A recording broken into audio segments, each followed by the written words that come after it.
bawat sulok may kwento na di mo marinig. Bawat patak ng ulan may lihim na sumisigaw sa dilim. Naglakas sa kanto, pangarap ay bitbit sa bag. Bata pa, pawis sa loob, bawat araw parang hagupit na dag. Kalsada lumulubog, ilog umaapaw ng galit. Kamalasan ng tao sa lupa, ginagawa lang sumisigaw ng pitik. Tingnan ng palasyo, gusali at simbahan, perang bayan. Ginasto sa luho, di sa tama, di sa kapakanan. Bawat patak ng ulan, nagiging luha ng kabataan. Bawat bahat, landslide, hatid, sakit, trahedya at pangungulila sa bayan. Sabang may tanikala ng kasalanan, lupa'y sumisigaw, dagat at hangin may dalang galit at tagos ng laman. Makinig ka, damhin mo, huwag kang tatalikod. Bawat kwento sa mundo, buhat tao may dahilan.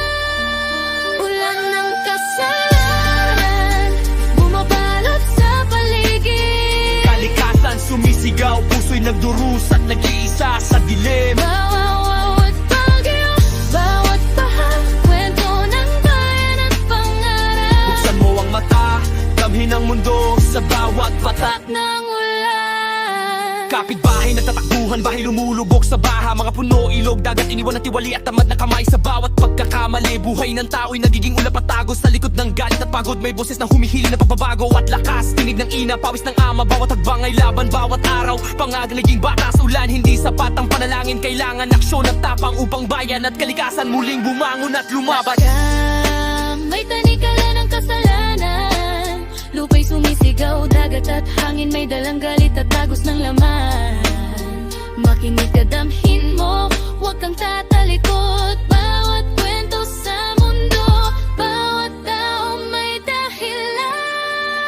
Ulan ng kasalanan, bumabalot sa paligid. Kalikasan sumisigaw, puso'y nagdurus at nag-iisa sa dilim. Bawat bagyo, bawat baha, kwento ng bayan at pangarap. Buksan mo ang mata, damhin ang mundo sa bawat patak ng ulan. Yeah, sa bawat sulok may kasalanan, bawat tahanan may kwento. Di mo alam, bawat patak ng ulan may kasabay na luha sa mundo. Sa bawat bagyo may galit, sa bawat baha may tanikala. Ulan ang kasalanan, buhay at kalikasan parehong nagdurusa. Kaya sa susunod, bago ka magpabaya, Tumingin ka sa paligid.